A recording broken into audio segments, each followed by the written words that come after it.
last year, President Trump signed the First Step Act, and it effectively outlawed all stacked mandatory minimum sentences like yours. Calls from a federal prison. So how are you still incarcerated after 20 years? Great question. Despite all the time I've already served and everything that I've accomplished, not all those reforms were made retroactive, and that's why they don't apply to me.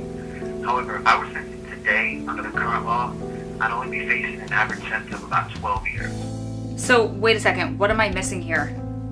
I would think someone sentenced to 213 years must have done some sort of heinous crime. Well, just to be clear, I'm in no way trying to minimize the severity of my crimes nor the harm that I caused. Even though no one was seriously injured, someone could have been. Countless lives were still impacted by my actions.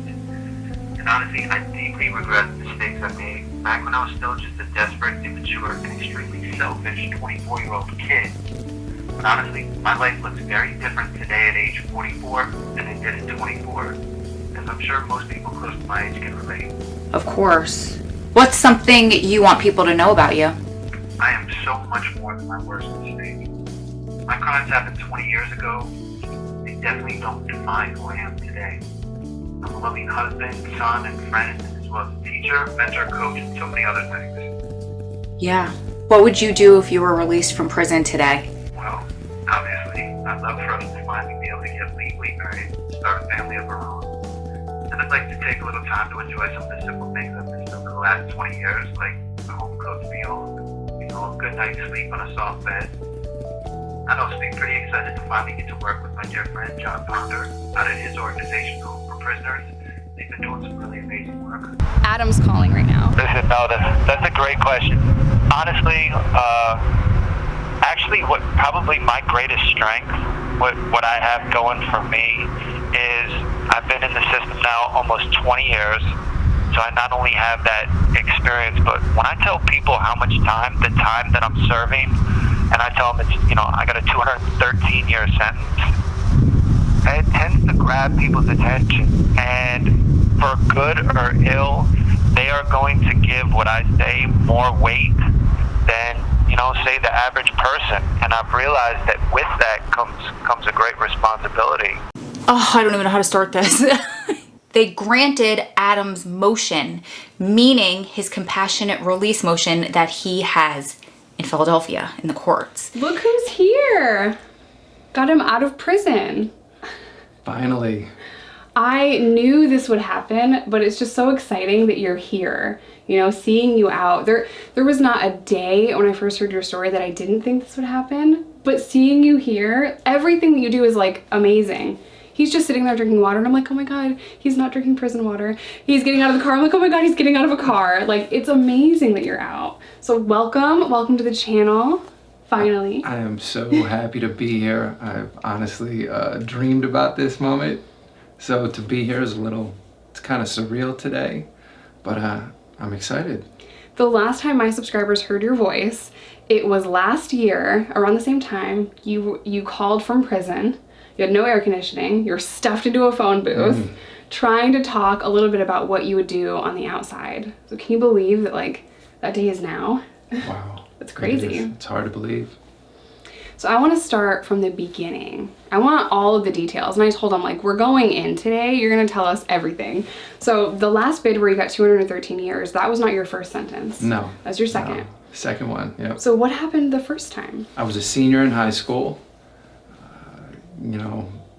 Just honestly, I got caught up in the drugs, drinking. I had a full athletic scholarship. Not only I had it to high school at first for basketball, and then I had a scholarship lined up for college. All I had to do was graduate. I mean, it was really that was it. Just stay in school and finish. And I couldn't do that. Ultimately, I ended up, I committed a string of robberies and burglaries. I was living in a motel.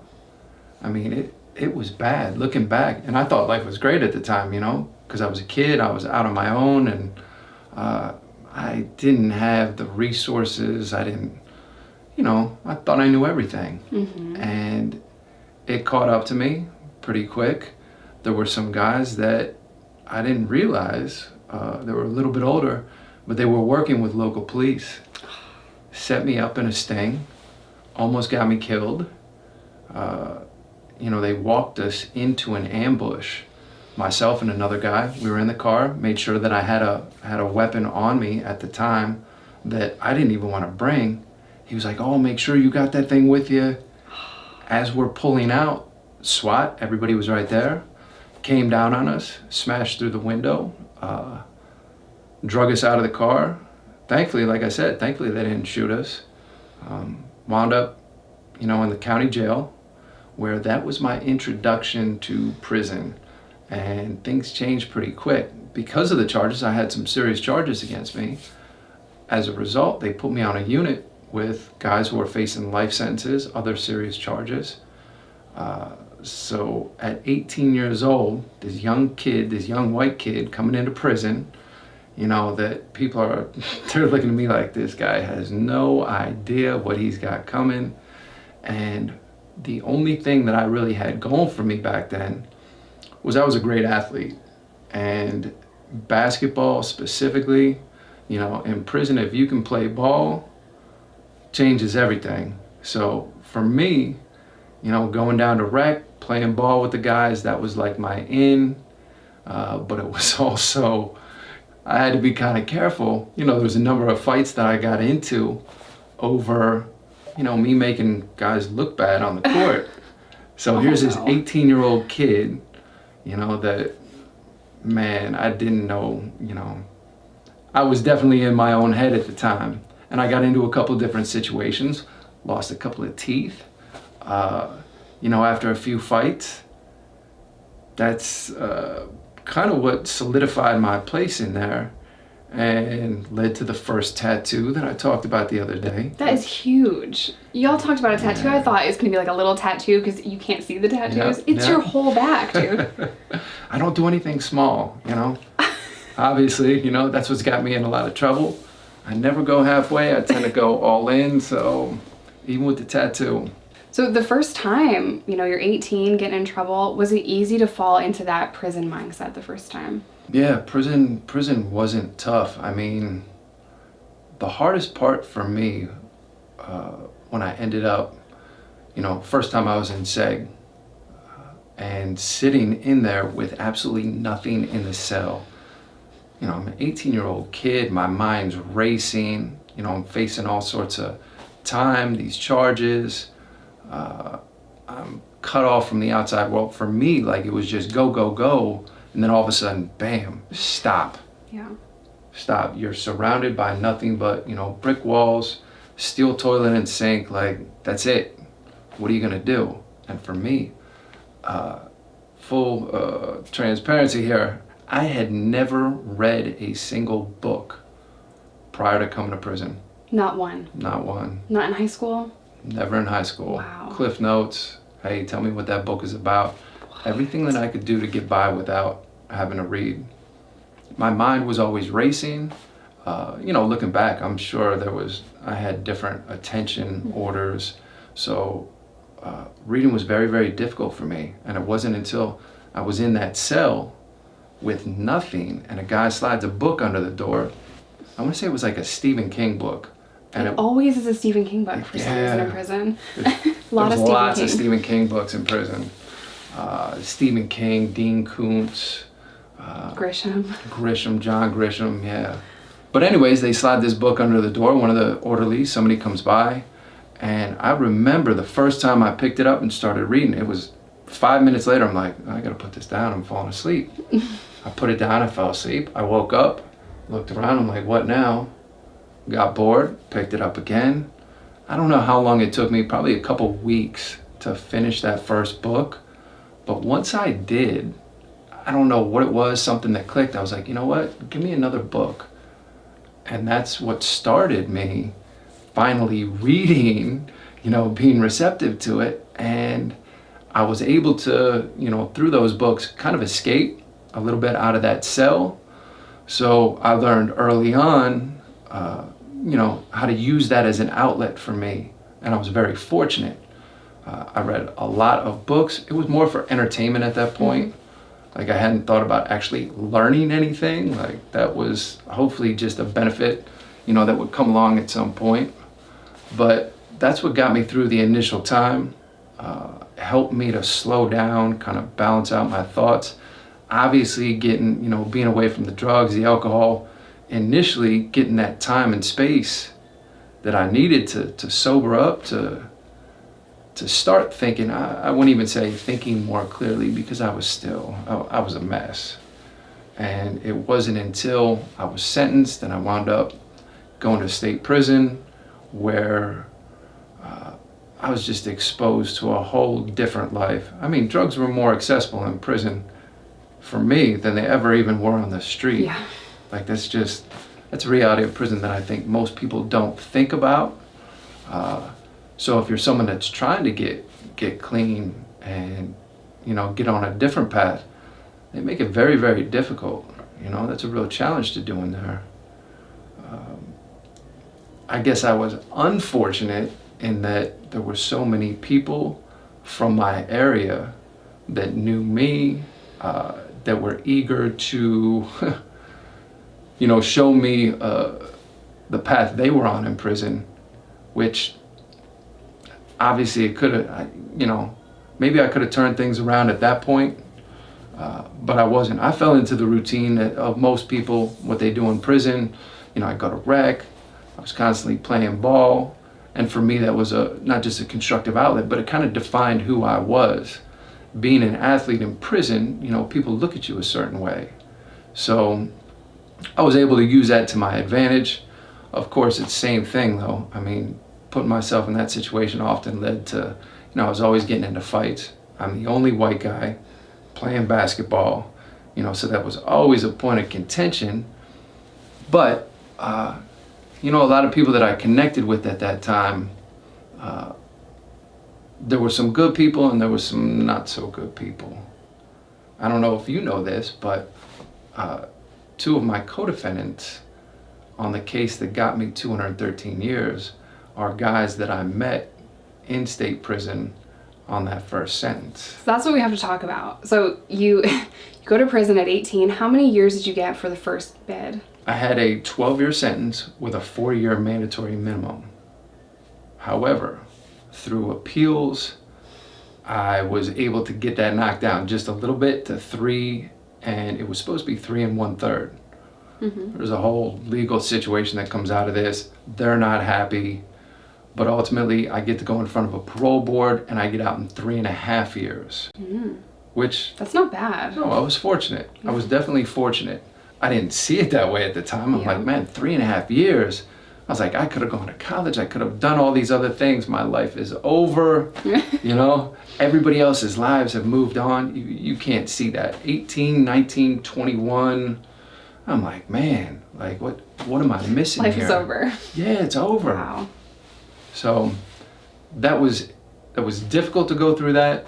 Coming out the other side, I wasn't prepared. I wasn't prepared at all. Did you have any reentry plan at all? I had a plan, and that plan got crushed right before I got out. What happened was, there was a girl that I was with her throughout most of my time in high school. She was in college, came from a good family, on a good path. For me, you know, I tried to keep that going while I was inside, and somehow she managed to do it. I don't know how she did it. Looking back, you know, being in college, and I feel guilty for like kind of robbing her of that experience. She'd come up to see me, she'd bring food packages, I mean, like incredible. And at some point, not surprisingly, she was like, what the hell am I doing with this guy? You know, she listened to everybody else who was around her and basically told her, you know, you need to do something different, move on. And one day she just stopped answering the phone. And for me, with no explanation, like that was crushing. Especially, here's the kicker, I get a Dear John letter the same day that I went to court and got my sentence reduced. Bro. How crazy is that? It's like, I'm coming home though. Yeah. And now here's the Dear John letter. It was too late. She didn't want to hear it. So literally that day I come back I almost walked out of court that day. Didn't quite work out. They tell me, no, you got to go back. You got to see a parole board. I'm like, all right, but I'm leaving early. And this is a good sign. I'll probably get parole because this sentence was knocked down. Good chance. I'm excited to share this news. I walk in, and I remember the officer who was working that day, Miss Wittes. Everybody calls her Mom. She's like, oh, honey. She's like, we didn't think you were coming back. I was like, well, I didn't think I was coming back either. She goes, here, I got some mail for you. And it was one of those things, as soon as it hit my hand, I'm like, oh, this don't feel right. Like you just knew. I just knew. And I had no reason to know. Mm-hmm. So I go back, I'm like, everybody's asking me what happened. I said, I'll get with you, after count. Let me go read this. And I'll never forget, I open it up, and it starts with, I feel like I've wasted these last few years of my life. Damn. And it was just like, oh man.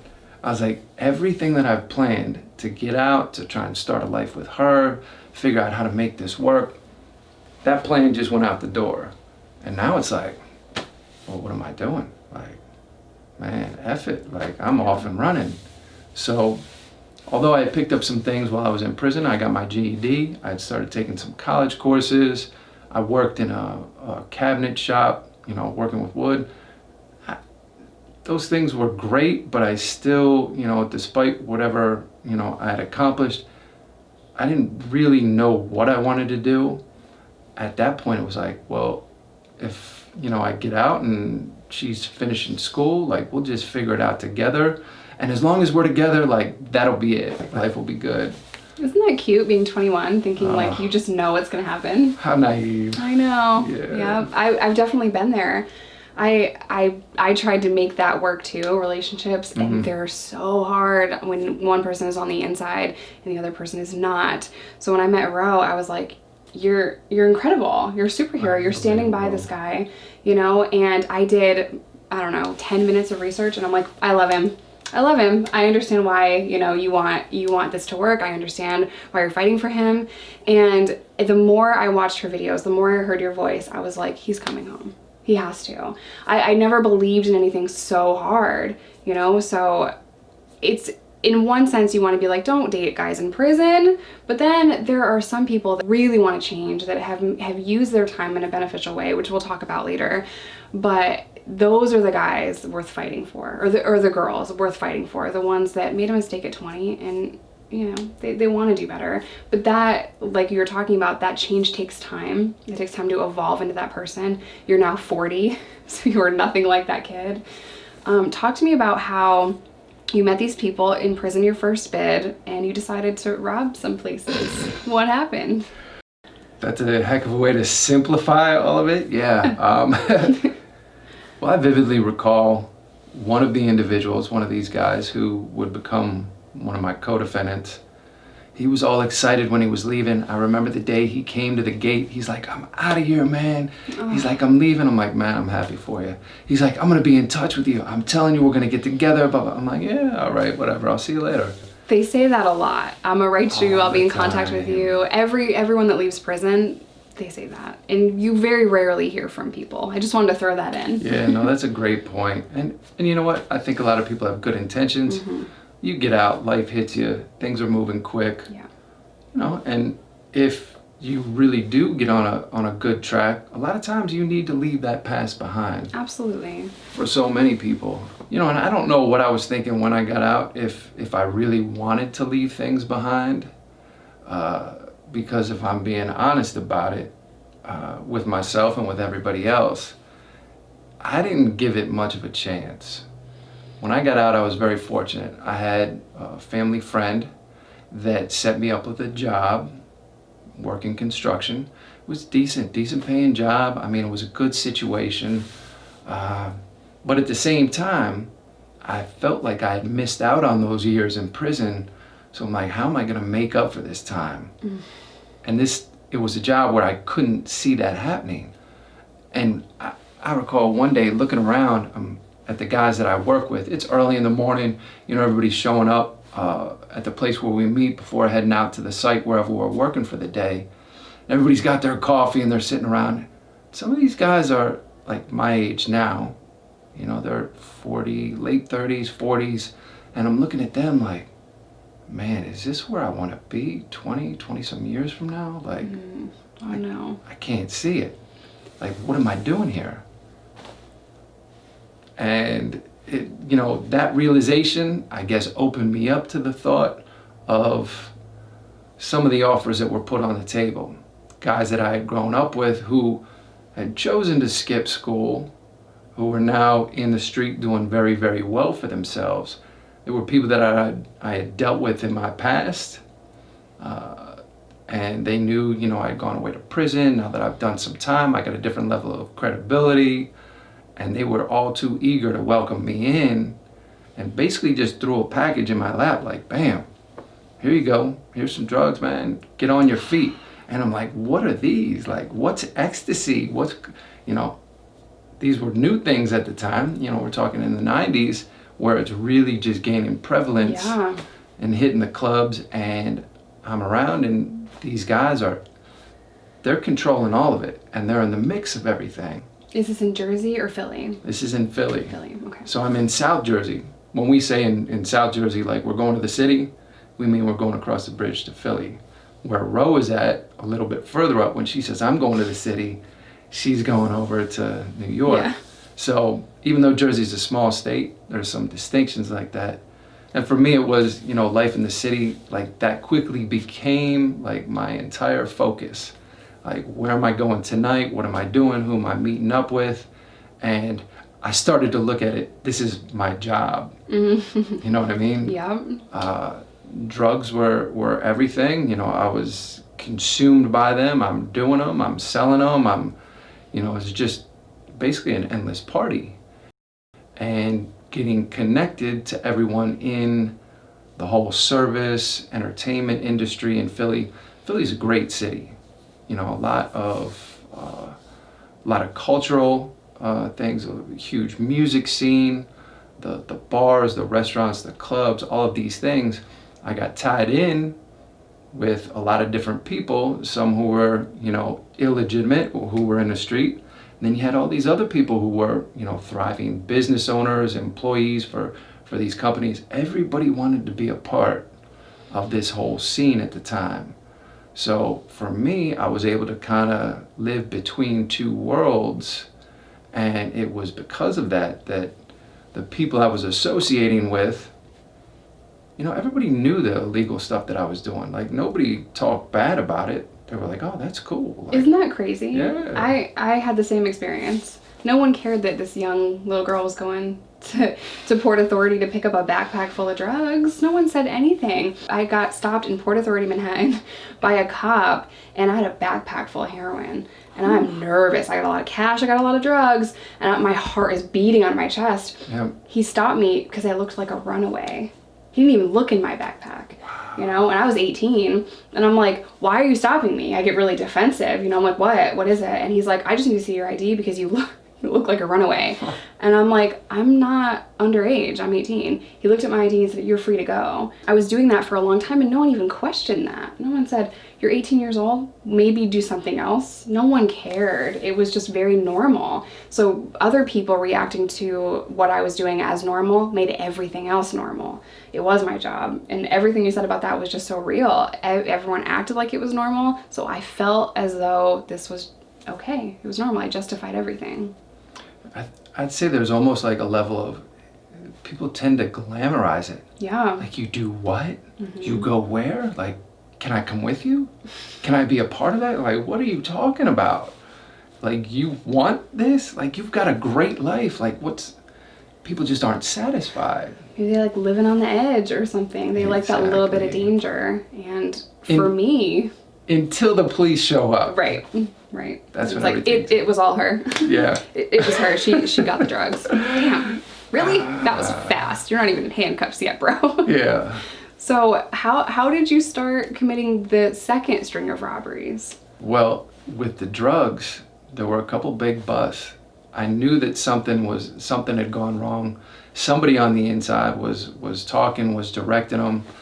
I showed up to a house. It was a drug house where stuff was stored. Probably minutes after the police had left. Like, I see that the door's been busted open. I'm looking. I'm like, man, what do? I'm like, let me run up in here. I run inside. There was actually stuff that they had missed. Oh my God. Yeah, clean everything up, grab, bam, I'm gone. And I'm like, what do? I'm like, somebody's talking. I was like, they're definitely gonna be onto me. I'm on parole over in Jersey. I'm not even supposed to be in the city. So I'm like, where am I going? I head back across to Jersey.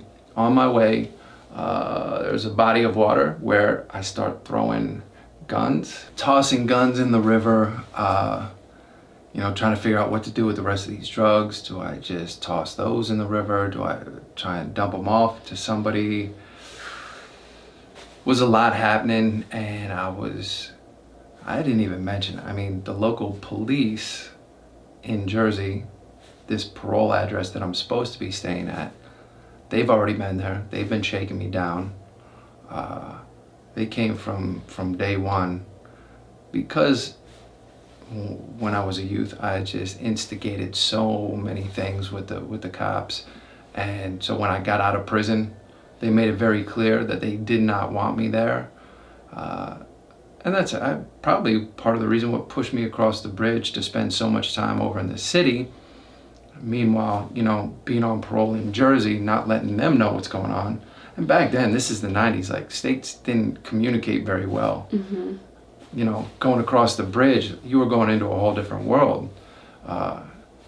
And what I had established there in Philly was basically rapport with local police. Everybody knew what was going on, so I could pretty much move freely. I would say it was condoned to a certain degree. So it wasn't until this raid happened, and I kind of panicked, shot back across the bridge to Jersey, dumped all this stuff, and was like, you know what, man, I'm not going back to prison. And I had that in my head, no matter what happens, at any cost, I'm not going back. But I also realized, I'm like, man, I gotta stop putting myself in this position. Like, what am I gonna do? How do I move away from this? Because people have become dependent on it. Now, those individuals that I had done time with in the state, many of them have sought me out, or because of, I developed a bit of a profile. Like, a lot of people knew who I was, what I was doing, and to be able to come and go in and out of clubs, never wait in line, all of those things, the glamorous side of it. Yeah. Now people are seeking me out, and they're like, hey, remember me from here, from there. And like I said, the guy that came to the grill gate that said goodbye, man, I'll be in touch. He was one of them, along with another guy. Well, there was quite a few guys that I did time with. So they're all, I'm in contact with them at this point. They all want to be involved, and to a degree they were, but I was very cautious on who I introduced to other people, and kind of names, places. Like, I'd take them places with me, but I was very careful on them knowing where we were exactly, or who we were meeting with. And that was important long term, because ultimately when this came down, they didn't have the information that the feds and other people at DEA wanted. That's what kind of saved the whole drug case. But I'm getting ahead of myself. Mm-hmm. Ultimately, when I stepped away from all of the drugs after this raid, I'm like, man, I need something different. I was trying to figure out, how am I going to support myself? Like, I had some money, I had some things put up. What am I going to do to get me through? And I was good for a while, but when you're running around, you're partying, like, I continued to live the same lifestyle, but now I'm not selling all of these things to support it, sustain it. Once that ran out and my PO started giving me some problems, they're calling me in, they want to drug test me again, and I know I'm dirty at this time. And so on the day that I'm supposed to go in, I'm like, I'm not gonna make it today. Oh no. So right at that point, like, it's gonna be an issue. Mm-hmm. So I put it off. He's like, listen, you got to be here tomorrow by 5 o'clock by the time we close. I said, don't worry about it. I'll be here. He said, if you're not, I'm going to put out a warrant. I'm like, damn, I got 24 hours to get clean. Obviously, that didn't work. I'm like, partying like it's the last night of my life. And I make it just before 5 o'clock that next day. And this poor girl that I dragged with me, I'm like, listen, you're going to come down here with me. It'll be a quick trip. I just need someone to come with me up to parole. We go up, the waiting room outside. Yeah. I'm standing there at the bulletproof glass. You can't get in these places. You gotta sit there, wait for them to buzz the door, let you in. I've been there plenty of times. And some of the women that work it's almost like a secretary's pool. They work all the way in the back. Mm-hmm. I see them over in the city all the time. Whenever I see them, I set them up. I make sure all their drinks are taken care of, everything. Oh my God. Because they're in the parole office, right? Yeah, I'm like, I don't smart. need these people going back and saying anything. So at this point, they don't want to see me go down either. So when I walk in, I see them kind of peeking over the back wall. Oh my God. And I see the look in their eye, and I'm like, something's not right. This is bad. This is bad. I'm going to jail today. Yeah. I was like, oh, please, not today. As if there's ever a good day to go to jail, right? So not on a Tuesday. So as I'm coming back, my officer, my PO is a senior officer, so he has a full office on this side hallway, whereas all of the rest of the officers are out here, open desks, mm-hmm. and they're all just kind of looking, there's other guys back there. So I'm like, nah, everything's all right. I would know if something was off. As soon as we turned the corner and hit that hall, they were waiting like SWAT. No. Threw me up against the wall, cuffed me. He's like, man, I told you not to lie to me. I'm like, oh man, here we go. We walk, it's a door. It looks like a closet door. Mm-hmm. We walk 10 feet down this hall, and I've seen this door plenty of times. They open this regular door, and right there, we're in the parking garage. There is a car with the back door open. I'm like, oh man. They're ready. I'm going to jail. I'm really going. So they stuffed me in the back seat of the car. I'm like, oh. Close the door. As soon as they get in, I'm like, hey, do me one favor, please. Let the young lady who's out front, let her know I'm not coming back. She needs to leave. Now, she's got my keys. She's got my phone. Yeah, they still had cell phones back then, believe it or not. What, did it look like a Zach Morris phone? Yeah, it was crazy. It was one of the big, one of the old Nokias, Like a brick? It was actually a phone, that's all you could do on it, right? Yeah. But I have all my contacts, all my numbers in there. So I don't remember anybody's number. It's all sealed away in there. And I got a bunch of drugs. In the car? No, in my jacket. Oh my God. I show up, and I don't realize until I go to put my phone in one of the inside pockets that I have a bunch of cocaine in my pocket. I'm like, oh man. I'm like, here, put this jacket on. Hold the phone, hold the keys. If anything happens, leave, just leave. Mm-hmm. Don't look back. She starts crying. She's like, what do you mean? I'm like, listen, everything's gonna be fine. It's not a big deal. But just in case, if I don't come out, you need to go. And when I remember looking back, leaving her there, just a look on her face, and I'm like, oh God. And I knew right away, I'm like, as soon as they put me in the car, I'm like, this poor girl. So I asked them, I said, please, let her know. Obviously, they went out there. She left in this big, leather jacket that obviously didn't fit her with all my stuff. Mm-hmm. And she went to meet with one of my former partners and let him know, hey, here's the situation. So I got a violation. They sent me to Camden County Jail.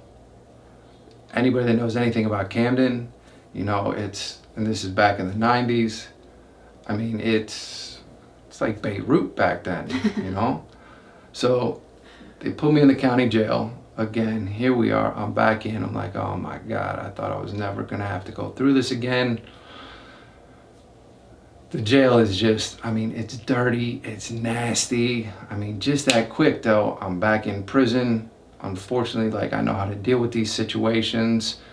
And there's people I know, people who know me. That's the one thing that I was fortunate about. Because you show up someplace where nobody knows you, you're definitely going to have problems. Or at least people are gonna be in your face asking questions. Maybe they want your stuff. They want to know what your paperwork looks like. Yeah, so they want to know who they're living with. Oh yeah. So here I come, show up on the block. You know, there they give you a bedroll. They're like, go find a cell. Cool. You know, good luck with that. So I wind up. Thankfully, there's some people there that I know. I wind up getting in. I got a cell.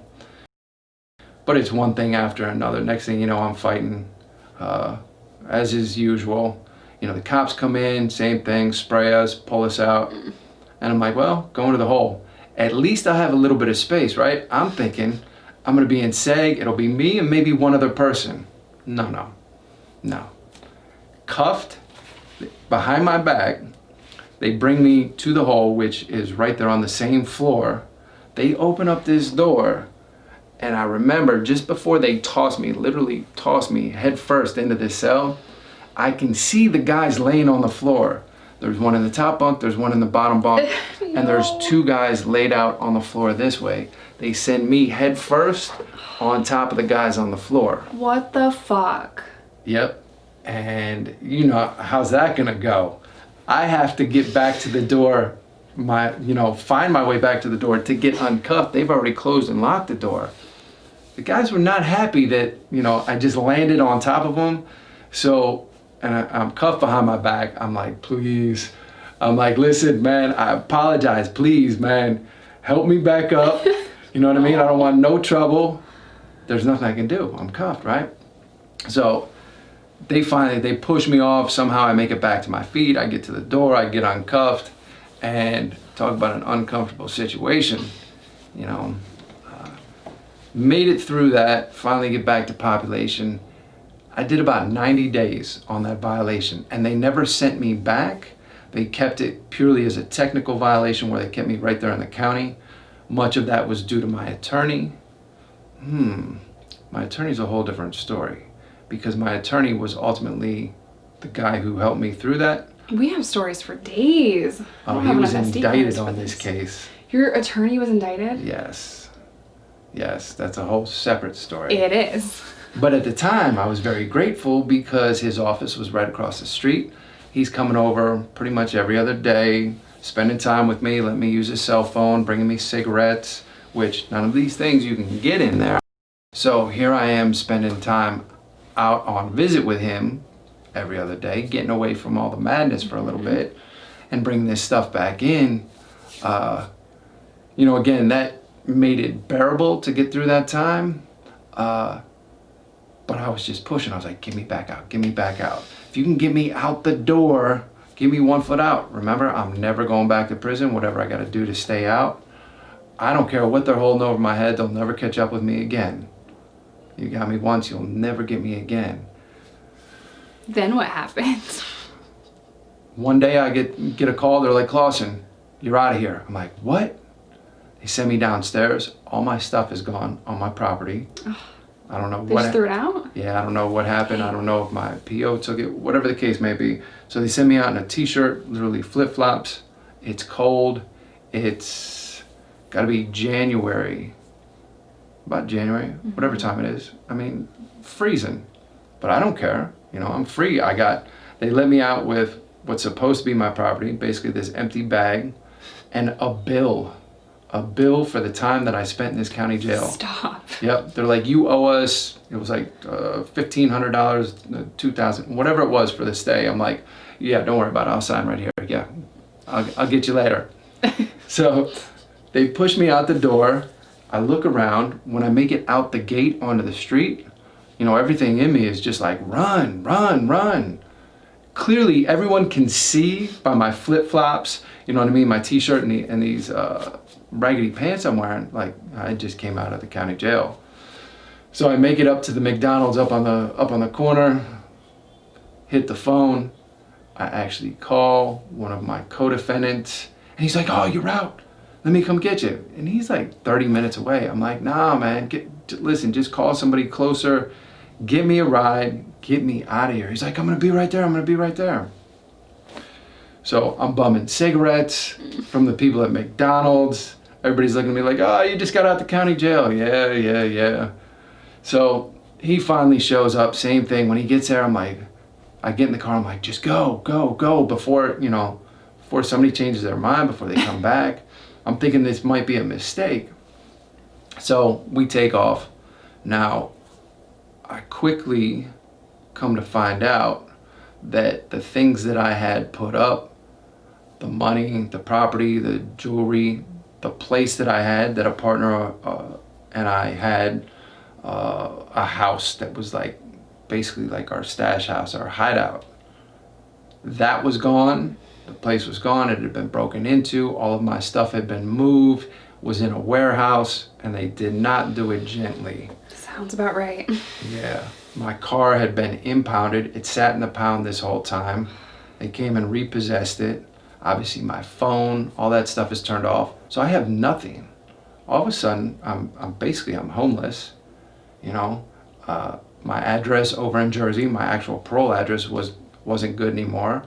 I'm out here by myself. I have no family, because it was just my mom and I living in Jersey, and my mom had since gone back.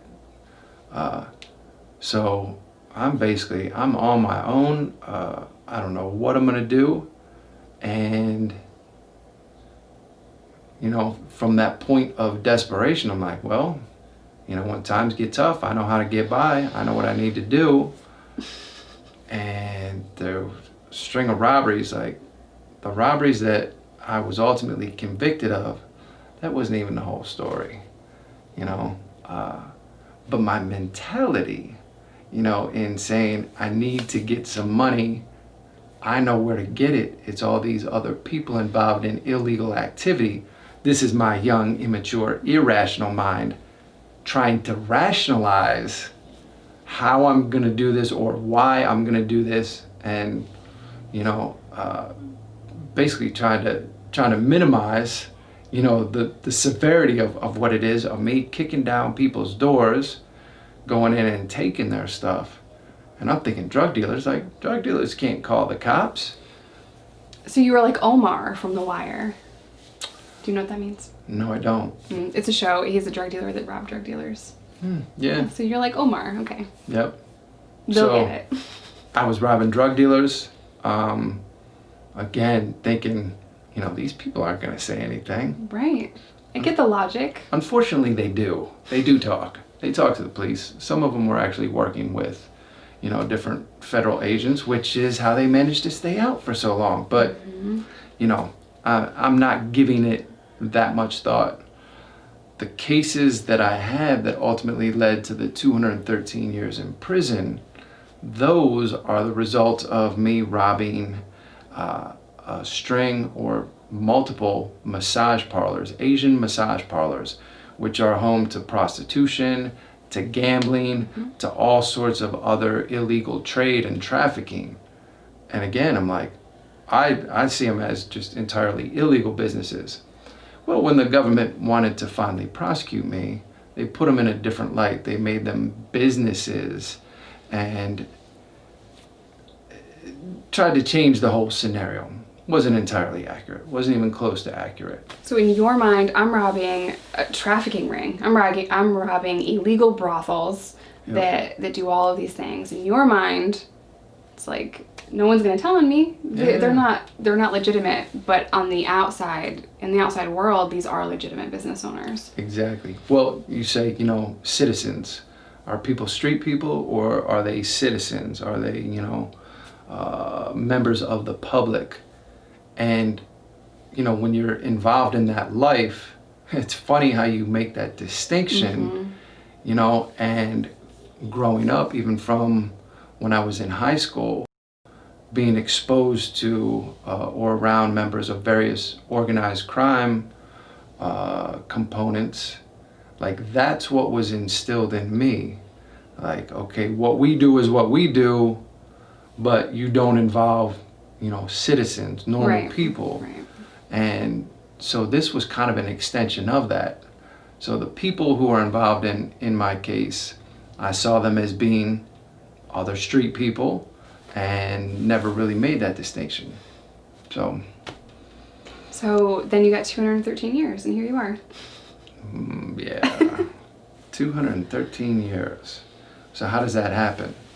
I'm sure that's what everybody wants to know, because the assumption has always been, man, you must have killed somebody. Yes. Or a lot of people. At least 4. At least 4. I mean, that's the only way you get to that number, right? I mean, come on. What would happen was when the feds initially arrested me and they told me, listen, here's what we're gonna do. We have these guys who are talking, and they wouldn't say at the time who it was. But honestly, from the moment that we were arrested, these two, one in particular, was like, I'll tell you anything you wanna know. I have information about organized crime, about drug trafficking, about robberies, everything and anything I can tell you to get me out of this. I'm willing to share that with you.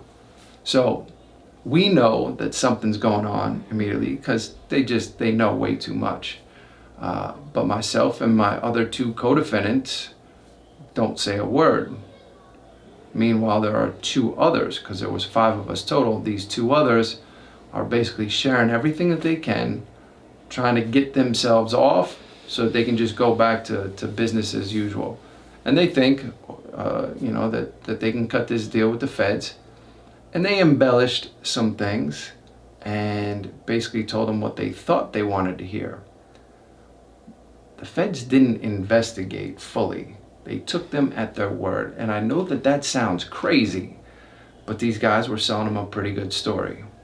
It doesn't sound crazy. I just want to pause here just for a second. It's not crazy to me because I know plenty of guys, girls too, that get arrested for long periods of time in the federal system on ghost drugs, which means a bunch of people said, my connect is this guy. This guy's my connect. I got it from here. And if 5-10 people say that, they take their word and they prosecute you on that. So that's not crazy. That's what they do. And the feds have like a 98% conviction rate, and it's for a long period of time. So go ahead. And that's why I ended up with the charges that I did. They came back and the feds told us, listen, all we need to do, we're going to charge you with these 9 crimes because we can classify these as businesses, and therefore we have federal jurisdiction to say that these are businesses involved in interstate commerce. That's where our jurisdiction comes from. And since we got you on each of these, because they're saying this, we're going to charge you with a firearm being used in each one. Damn. As a result, the first one, you're going to get 5 years, 7 years, or 10. But every additional one is going to be an automatic 25, 25, 25. So that's where the 213 comes from. Now, when they told me this, I'm like, they can't do that. I was like, they're exaggerating, they're trying to scare us. I'm like, I'm not even worried about it. However, when I opened up the law books and I took a look and I said, wow, this is real, man. They can do this. Like, how have I never heard about this? It's just crazy. They don't teach that in high school. No, man. Listen, they don't teach this anywhere. There are attorneys who were like, that doesn't sound right. They can't possibly do that. But they did it. Their intention was only to use it as leverage. We're going to charge you with all these. What are you going to do? You're going to fight us? The conviction rate is 98%. You can't possibly go to trial. We have all these people lined up that are going to come in here and testify against you. I'm like, in my mind at this point, I'm like, there is no option. Like, my mindset is, listen, this is complete criminal thinking. Like, you don't talk, you don't say anything to these people, make them prove their case. That's it. If we all stay quiet, we're good. Now, we know that someone's talking or a couple people are talking, but we don't know the extent of it. And, it's not until you have, some time, some separation, and you start to get other facts about what was happening that we didn't know at the time. When the feds bought into this, they believed that we could help them secure some other major convictions. This all comes back to the drugs.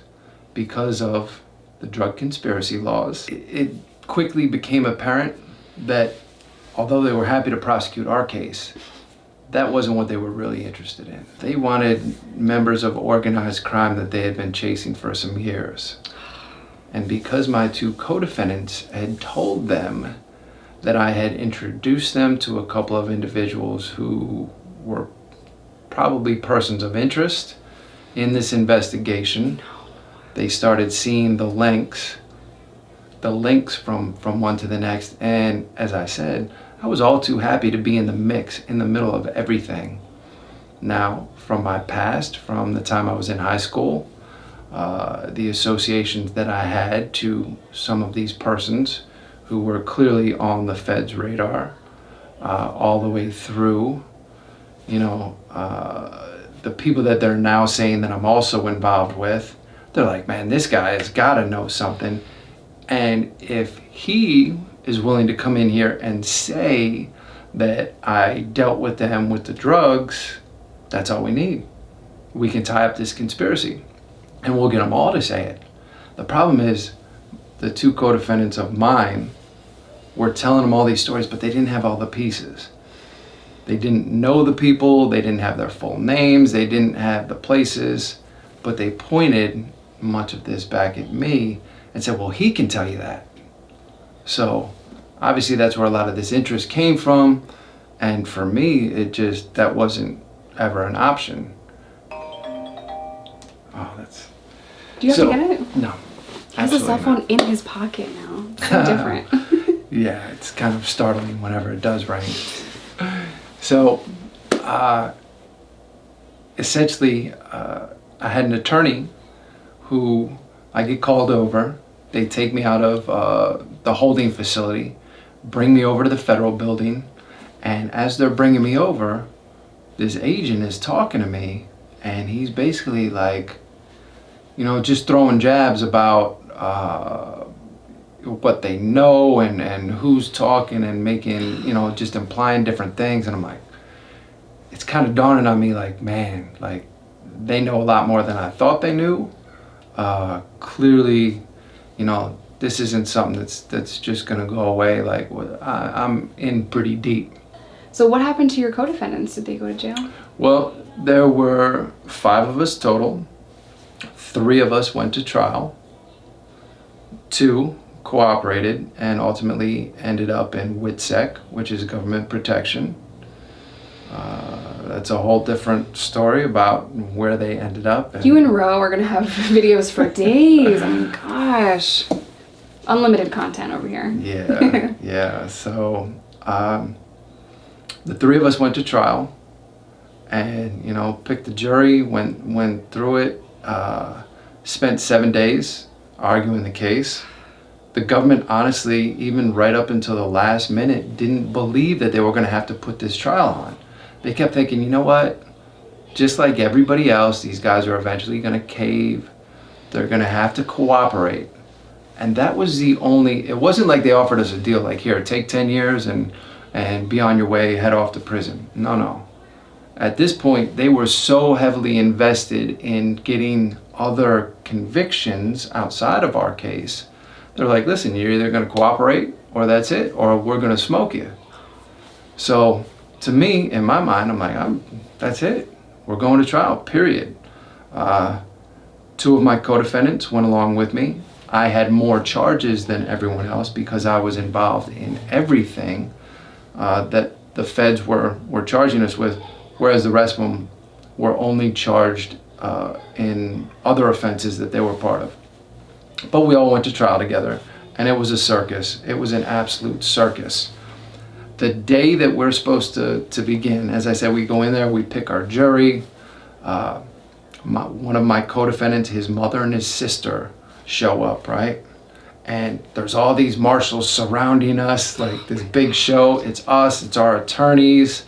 And we had some issues with our attorneys, trying to get them on the same page with us. So things are finally like, listen, today's the day, we're getting started, like trying to get in the mind frame we need to fight this thing, we're gonna win. Here comes his mom and his sister. They make their way up to the banister, and the marshals are like, get back. I'm like, look at this little woman and her daughter, bawling, tears rolling down their face. I mean, they're obviously hysterical, understandably so. And I vividly recall watching the tears roll down their face and bounce off the carpet. And I'm like, oh my God. they say my co-defendant's name. They're like, listen, please, all you need to do, we just talked to the U.S. attorney outside. All you need to do is come out here and speak to him. If you talk to him, you can come home with us today. Oh my God. You can leave. You can leave prison. You don't have to go back to that cell. This will all be behind you. And I'm like, oh God. I'm like, go, man, just go. Please. At this point, I'm like, you don't need to be here with us. Yeah, just save yourself, man. Exactly. Well, he turns to him and he's like, he said, Mom, he's like, listen, I love you. I appreciate you being here, but you can't do this to me anymore. I told you these are my friends and I'm not leaving them. I have never felt that sense of loyalty, commitment.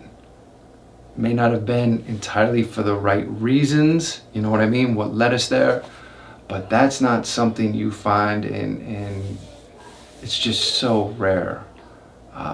And it's why to this day, I mean, he is one of my closest friends, always will be. He's like a brother, you know, somebody that does that, makes that commitment, you can't ever forget that. Your time in prison has helped so many people leaving prison. You're a life coach, or you were a life coach in there. You helped people with reentry. How did it feel to give the guys the tools that they needed to get out with a life sentence? For me, like that, it got to the point where it was, okay, I've done enough for myself. How do I contribute? How do I actively give back to others? And again, it comes back to, you know, based on my own experiences, not having what I needed, having a plan when I got out. You know, I grabbed a couple things. I got a little bit of education, a little bit of skills, had some of that, you know, going out the door, but I didn't have a means of pulling it all together. So being able to work with guys on the inside and to really sit down and develop that plan and to see as the pieces came together, and then once they were released, you know, because I followed up with a lot of these guys, and to be able to watch them put this plan into action and be successful on the outside, like that's what drove me. And I'm not saying by any means everyone was a success. You know, the statistics still are what they are, but to know that some of those guys, you know, got out, were able to go on, do some pretty incredible things, like that's what inspired me to keep going, to continually make that investment, and ultimately what got me dreaming of, you know, making bigger changes, systemic changes, because I saw what worked for me, and I believe there is so much potential, there is so much creativity in prison waiting to be tapped into once guys are given, first, the resources, and second, the support. Two of those things go hand in hand. You know, with the support, there's accountability. I've always advocated for a peer model, us doing for each other, because to be honest, like, I'm sure when you were in, you had staff members, you have like a drug counselor come in and say, you know, this is what you need to do to get your life back on track. I read this in a textbook, and this is what it is. No, people like you are going to make a huge difference. And I'm not saying they're not good employees in prison, because they are, but I know how stubborn I was. I need somebody that has lived my life to resonate with me. When you leave prison, if you want to make a change and you want to help people, I think it's important that you try to volunteer, try to do speaking, try to share your life with somebody, because you never know how that's going to help somebody. So this is a long video. We are going to have Adam on the podcast. They are only here for a short time, so I'm not trying to shove cameras in their face the whole time that they're here, but we're trying to do as much as we can for you guys. Every other thing is going to be on Roe's channel, Roe and Adam's channel. So please go over there and subscribe for all of his crazy stories, because they have years of content that they have to film. As always, I love you guys. Stay safe, stay sober, don't break the law, and follow them, and I'll see you in my next one. Thanks, guys.